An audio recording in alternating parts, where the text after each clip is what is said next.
Dear friends. Welcome to a new episode of Paperdag Papertalk. My name is Doug and I am coming to you from Albuquerque in New Mexico. No woolly knitting talk today, but this is all about pens and inks and paper. And I did want to share with you a few recently discovered treasures, and also what I have inked right now. Where do I start? Yes, I have this pile of books right here in front of me. Oh, they're right out of frame. Yeah. I don't even know how it happened, but the other day my son and we decided to pull down some things from from a built-in bookshelf in the hallway, really high up, where you normally just really don't handle anything because you get a dust cloud, first of all, but also because it's just stuff was put up there over 13 years ago when we moved into the house. That was just where I thought, oh, we're not gonna need that in a long time. But now when we got them down, because he's kind of interested in vintage things, and so I thought, oh, let's take a look what's up there. What is this? So I pulled down everything that's kind of that looked interesting from the back of the book. And one of those items, oh, by the way, there's old calendars also, I just remember. Whatever. One of the things that I pulled down was this. And I'm not even sure if this is a thing in America, but in Europe, in German-speaking countries, what you would do with a book like this is everybody would have one, and you would give it to a friend and say, hey, would you write something into my book? And they would then write a little poem and sign it and date it, and either draw a picture on the other side, or have a little cutout something. I still have some of those. I should have brought them. I just remember that. Whatever.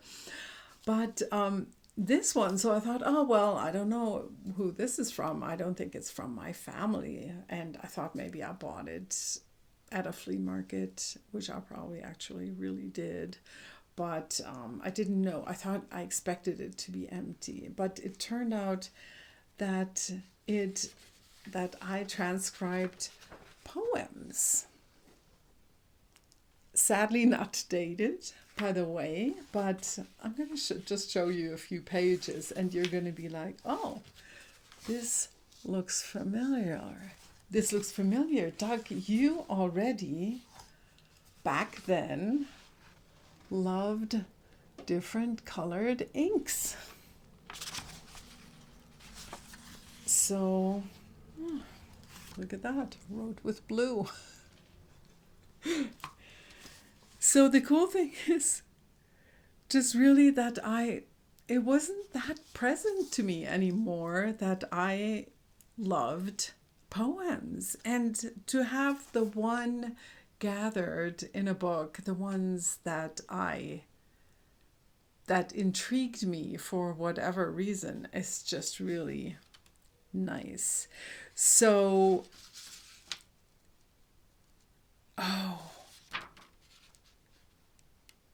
some is in English, and I don't even know why, because this, I'm sure I did not. I'm sure I started this in Germany, or I made this book in Germany, yeah.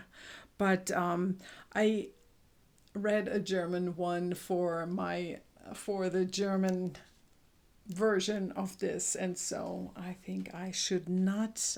I should read something for you too. Actually, I want to read two for you now. But this is so beautiful.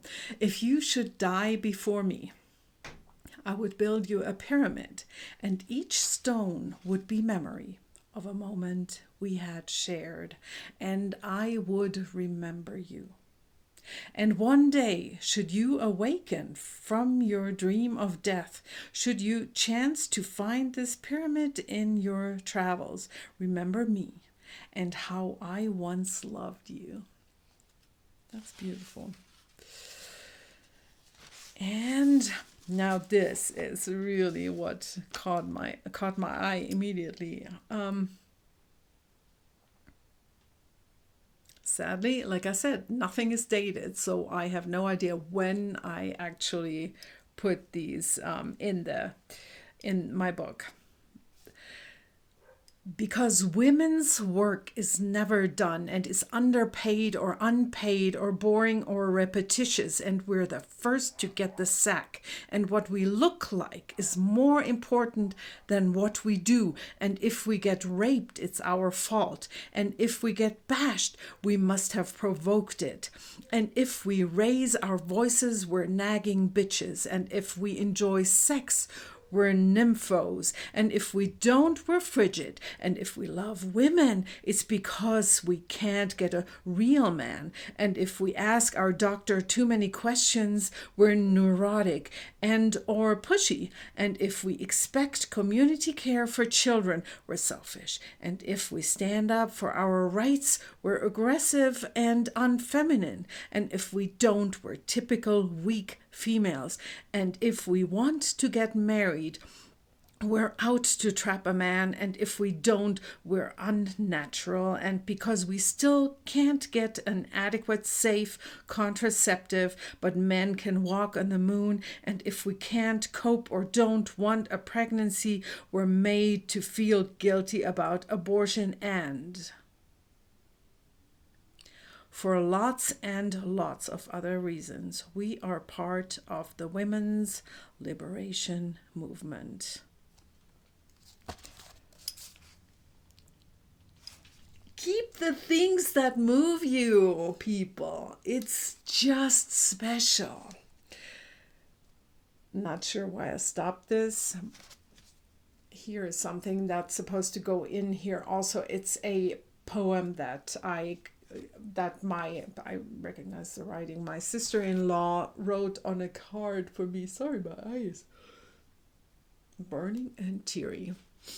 And this one I never put into the book. It's another poem about what it means to have kids. Yeah. I just love that. So, yeah. Sorry, I'm still moved by this, and now I got cream in my eye, probably. Whew. Okay, the next treasure was something that I probably saved from a dumpster, because I used to work in a senior living facility in a daycare center, and that senior daycare place was on the same hallway as the dumpster. I mean, not that I would go to the dumpster all the time, but it was just like, well, you empty the trash and you go to the dumpster, and it was this giant thing. And of course, when people passed away and they didn't have any relatives, the what's the word? The janitors, they just grabbed everything and threw it away. I mean, they didn't care. They didn't even have the time to care. But when I threw something in there and I saw something where I'm like, what? What is that? That's paper. That's some old book. I sometimes took it out of there, and among them, those things, I'm fairly certain was this one. And it gives you, on the outside, it says, I cannot even read that writing, but from the inside, I have figured out what it is. It's a book of gathered Christmas poems and the name of the person. And then it has a Merry Christmas page with this little painting, whatever you want to call it. And then every Christmas, the pages were decorated like this. And maybe you can see one side is the very old-fashioned style of writing, and the other side is a little bit more modern, and of course fountain pen or dip pen, as I would assume, because the paper, by the way, wonderful paper, extremely smooth. I bet it was a joy to write on there. But now I really want to show you the very first page. And buckle up and look at the year up there. Yes. This is 110 years old. I am so excited that I have this. It's not going to go back up there on that shelf. That's going to stay here. And by the way, the book with the poems, I'm thinking, I know that my daughter loves poems, and so I may pass that on to her so she can put her favorites in there, and we can kind of like keep that tradition going. Another thing that I found that I was so thrilled about is indeed a family item.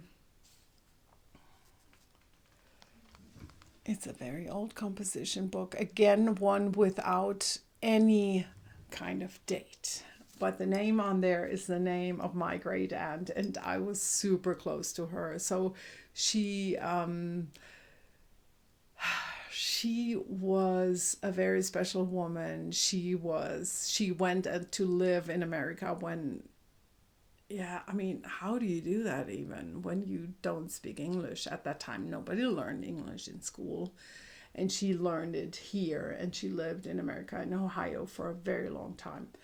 And then she even got the citizenship. And my mother doesn't remember this book, but I knew when I looked in there that she had used this book to practice for the citizenship test.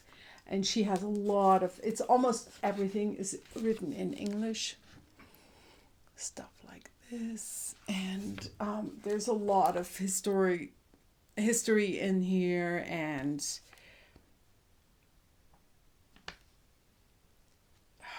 stuff about how the government works, and even some simple language things. Well, like, what is the question? Stuff like that. But here, this is interesting. She wrote good manners. And she just writes words: gentleman, should, promises, obliged, agreeable, companion. A person with good manners is always an agreeable companion. He is agreeable. Interesting.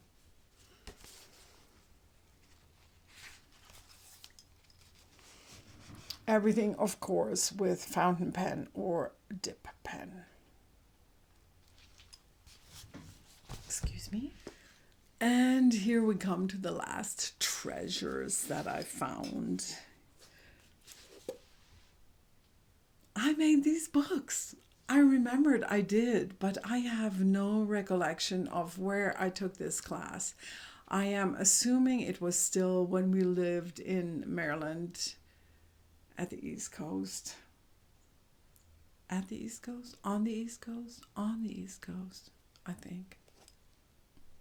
Sorry.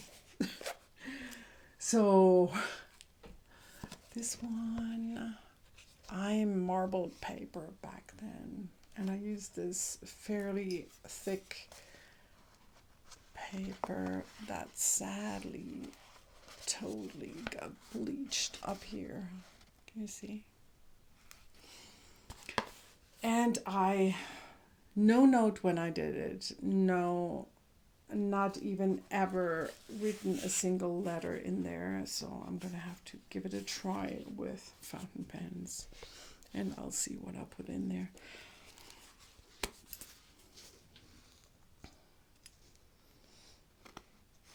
A beautiful book, beautiful paper. Probably all of this was provided by the person who taught the class. It's a slightly different format, and I can't recall. I feel like I stamped this on every page.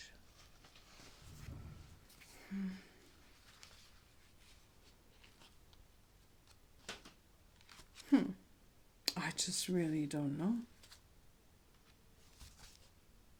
I don't have a stamp like that, that's for sure. Yet again, I will have to try and see how this paper is with fountain pen ink, and then I'm hopefully going to be able to use it. It's definitely, none of these are going to go back on the shelf, and these very old paper items will be going into a box where they are protected so they don't deteriorate. Of course, I'm going to have to figure out a system of storage. And what is next? Oh yes, I did want to say a word. I'm gonna go and switch with you to desk perspective, because I want to show you what I have currently inked. And Inkorimo, which is going on right now in February, was a great excuse to not reduce the amount of pens that I have inked. And also, on a different note, I have kind of yet again reorganized my whole setup here a little bit. I still have the display case on the desk where all my Pelicans and the pens that my husband gifted me, they're in that case. And then I have two small cabinets with drawers where I have now condensed all of the pens that I can actually use or want to use. They are in two drawers, and they have been moved around and reorganized, and I put the names of the pens on the outside of the drawer so that when I'm looking for something, I don't need to open everything and go through everything. And also, when I have tried a pen and it doesn't work, it gets a note taped on it and it goes in a different drawer where all the parts are, or the non-functioning pens, or the ones that I don't want to use for whatever reason. I do have a little desk by the window where I am now sitting for my writing, and that's where I'm going to take you, and I will show you what I have currently inked. And I do hope that the light and the sun is going to cooperate, because the light changes quite a bit at this time of the day. It's early afternoon, so the sun may hit that little desk, which of course is gonna it's not so good. So hopefully I can figure out something and show you the pens that I have currently inked. I'll see you over there. Hey again, this is the selection of currently inked pens, and I will start giving you some samples with the two Faber-Castell. This is a Faber-Castell Ambition with a B-nib, and I have inked it with Rohrer und Klingner Smaragdgrün, which is I must say it's a little bit, it changes color on me, seriously. Sometimes it's lighter and sometimes it's darker. Maybe it's just me getting possibly residue, or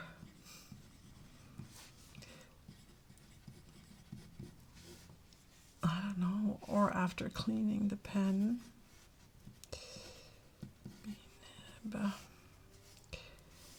And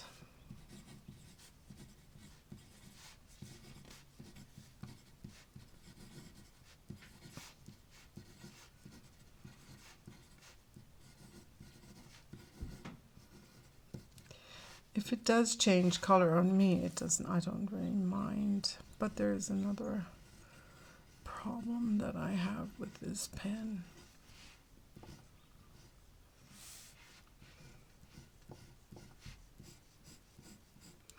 Love the color, love the ink, really beautiful. The pen writes nicely most of the time.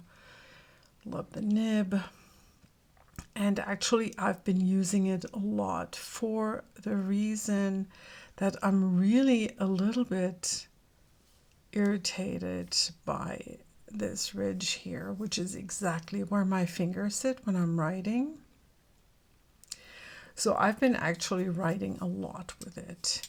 It's supposed to be posted. It would click back here, but I don't usually do it because it really gets back heavy. So yeah, nice broad nib. Very smooth writer, but like I said, this kind of bugs me. I've been using it a lot just to see how that goes with a lot of writing, and I'm kind of back and forth.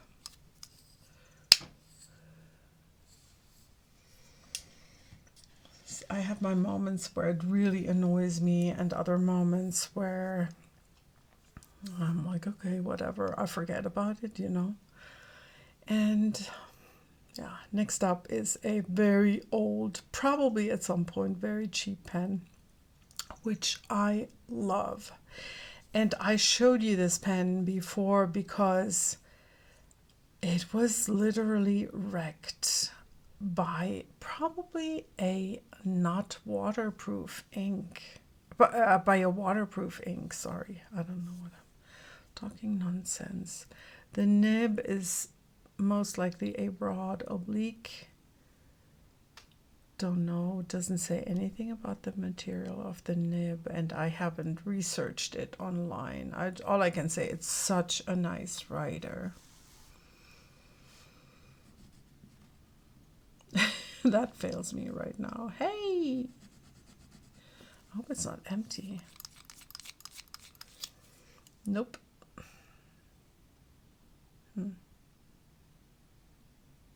Let's give it a little bit of encouragement.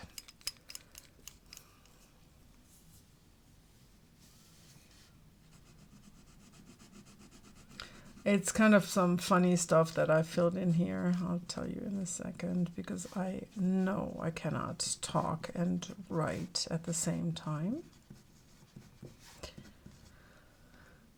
And this is, you saw that this is a converter, so I can take the converter actually out, even though it's not like a converter that's meant to be taken out. I think it's more like for cleaning purposes. And so I filled it with a syringe from some Pelican moss green cartridges. I don't know if they are still available, but I love the green. So in these cartridges, the liquid was reduced to quite a low level, so I decided to add a tiny bit of water. I didn't measure anything. I probably used the ink from 3 cartridges and added a little bit of water, and I just really love this color. And yet again, I just love how this pen writes. And if you do know if Pelican makes this color still, let me know. Pelican cartridge. Haven't looked into it.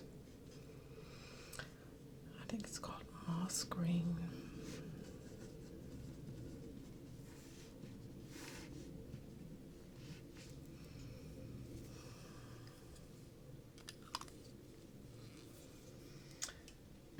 Next up, another one where I did a little bit of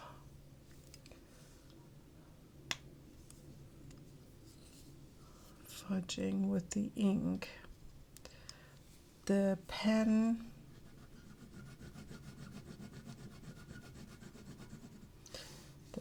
is called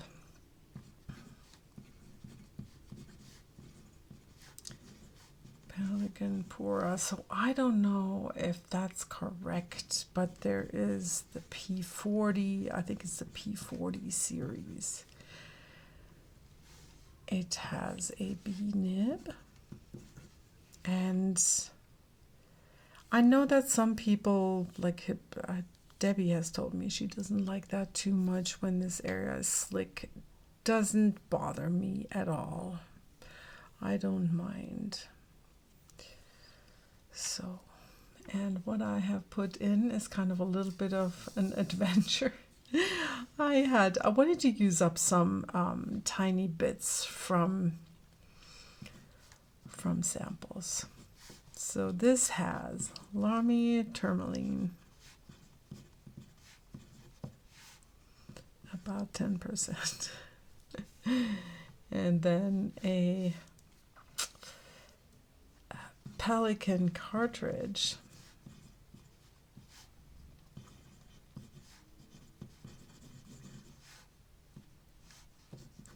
That said turquoise, but honestly that was so dark. It was probably also some condensed, dried up turquoise that looked a lot darker because it was not just dense pigments, you know. And that was also just a small amount.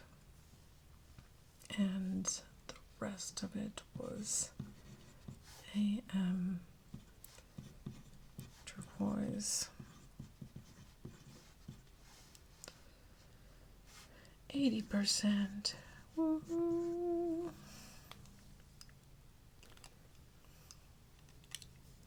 That's a pretty cool pen. And this one, as well as the Faber-Castell, I never told you what it's called. It's a Faber-Castell Ambition. Let's get it back. This one is called Ambition, and this one, yeah, I bought these two in close to Mom's hometown at in a small paper store with all kinds of stuff, fountain pens and whatnot.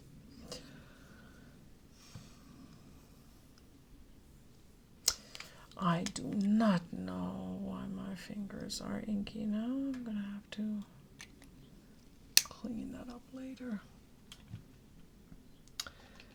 Next up is this cool dude. And everybody who went to school in Germany in the 70s is going to know this pen. 70s, I would say. Yeah. Maybe late 60s. It's a Pelicano. Very, very simple pen. And it says it has a fine nib. I don't think it's very fine.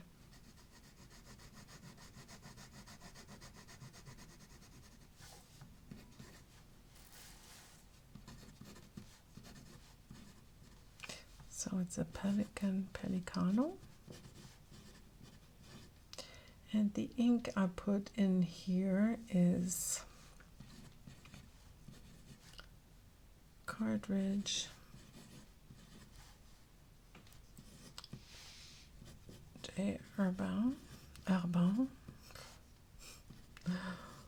orange, Indien, orange Indien, I should say. Yeah, it's just a really cool pen.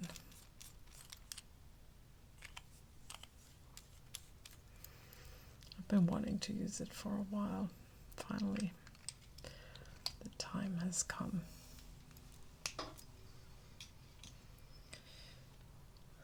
Next up, let's do this baby. That's one that was gifted to me by my husband. It's a Delta, a limited edition, series 1. It's the number 46 of 100.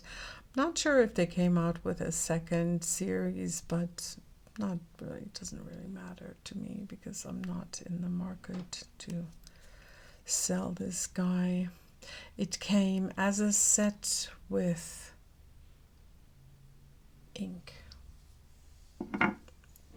And that's is it? I think it's called also, yeah, Delta Gladiator limited edition. And I meant to show you the bottle of the AM turquoise that was in the Pelican. So these were the two inks that I brought to show you.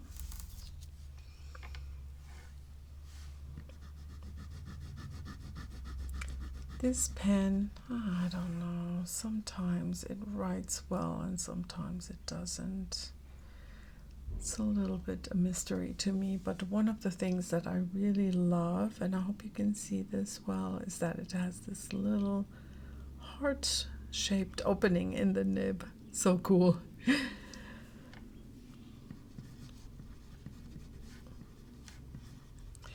And as you may guess, by the way I'm holding it as I write, it's a broad oblique.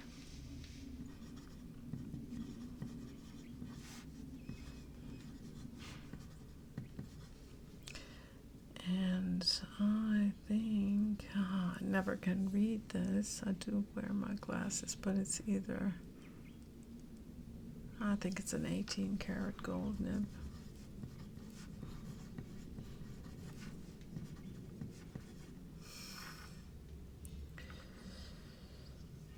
What am I doing? I'm so inconsistent. I apologize. My writing samples, Gladiator, red.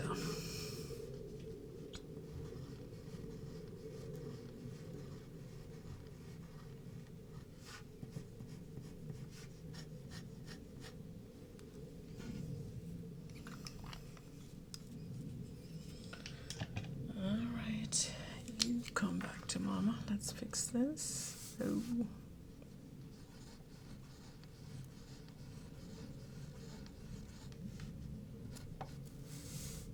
Hey, what is this?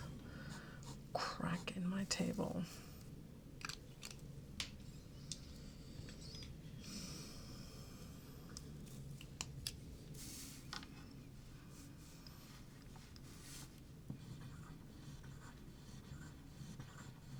I apologize. I have not done a lot of these, so sometimes I forget what I want to do. Okay.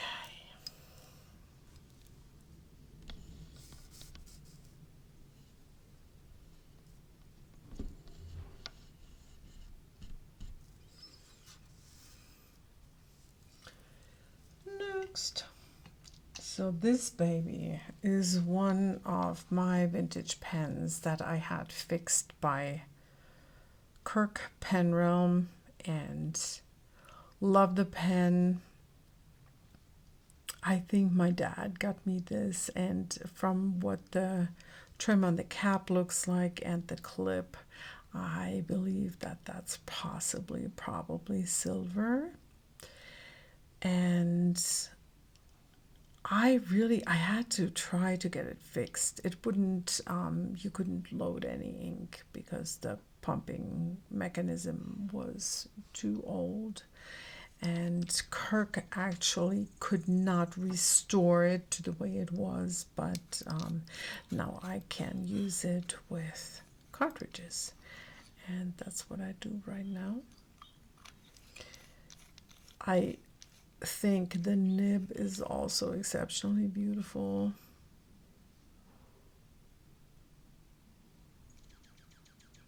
It's an 18 karat M nib. And of course I can refill any cartridge that I put in. I rinse and then I put something else in. Krona. I do not know what the pen is, so if you know it, let me know. But it has an M nib, 18 karat, and the ink I put in here is another, let's call it a Doug mix, okay? because that's just what it is. I had a tiny bit of Kaweco Sunset Orange, and here I didn't pay attention which what exactly how exactly the different amounts were, but these are the inks that I put in. Sunset Orange, Diamine. Yes, I know it's brutal. I mixed the brands. Diamine, Autumn Oak. My pen did not explode when I put that in. Thank goodness. And then I wanted to make it a little bit lighter, and I mixed it with some cartridge stuff, which was called G by G. Herbin. Let's pronounce it really nicely. Jaune, because it's such a beautiful word. Jaune bouton d'or. It sounds so fancy, doesn't it? The pen. Oh, I love it. Oopsie, I wrote out a frame.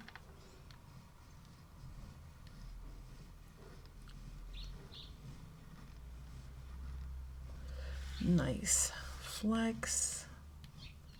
And my ink mix, I don't know, people. What do you say? That's pretty awesome. Nice shading, nice flow.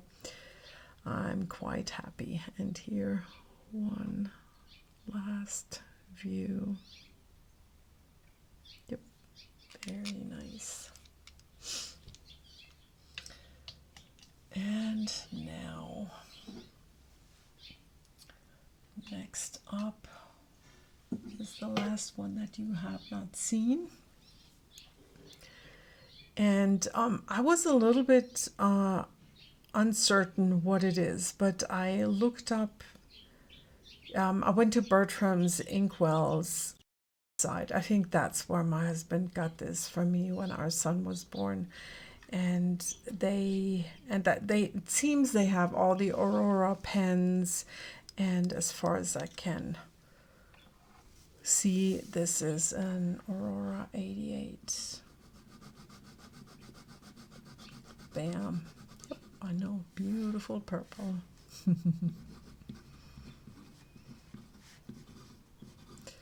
Aurora 88. It has an, oh my gosh, I have no idea what this nib is, people. Oh, a bee. It's on the back. Oh, right here. I never saw this. Can you see? Sometimes it's so funny when I find these things when I'm filming and looking closely again. So it's a bee nib. It's a 14 karat one. And the ink is Pilot Yoroshizuku. A sample. Sadly, only a sample. That's definitely one that has to go on the list because it's a beautiful, classy purple. Morazaki Shikibu.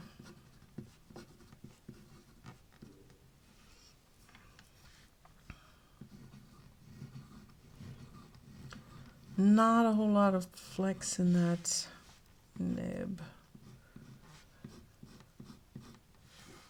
but as you can see, a great writer and a gorgeous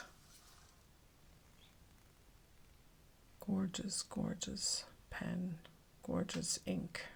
Yeah. And now we have come to the end.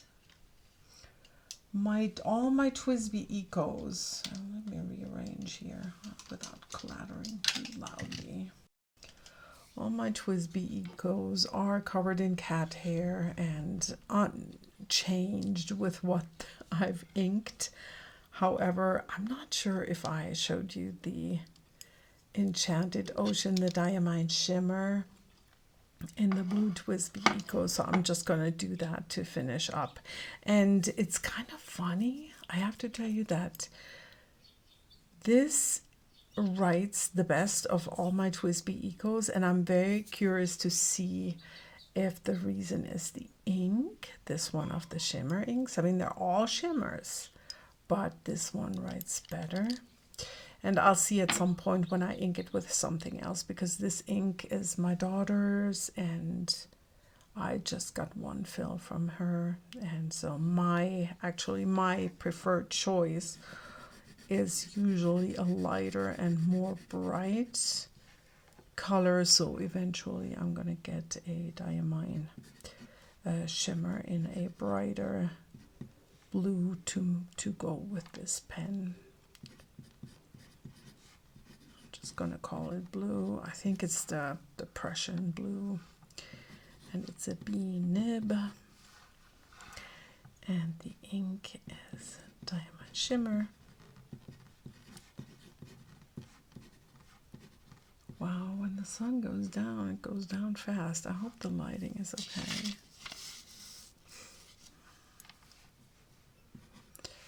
Diamond shimmer, enchanted ocean.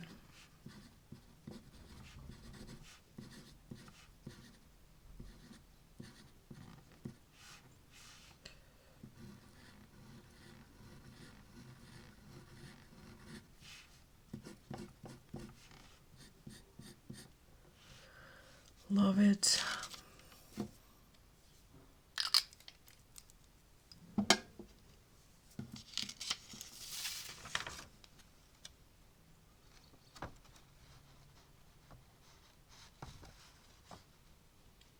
I hope you can see the shimmer. And kind of like a close-up of the writing flying through the picture. Okay, my friends, and this is the end. I'm sorry this was a very long video, and if you're still here, thanks for watching and happy writing, and I will see you soon. Bye.